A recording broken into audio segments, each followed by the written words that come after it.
Emma twirled her umbrella and asked, "Where does rain come from?" Her teacher explained,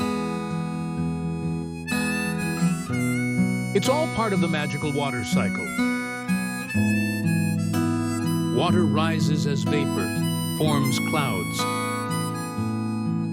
and falls back as rain.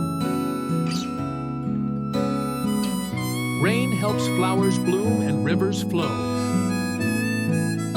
Emma realized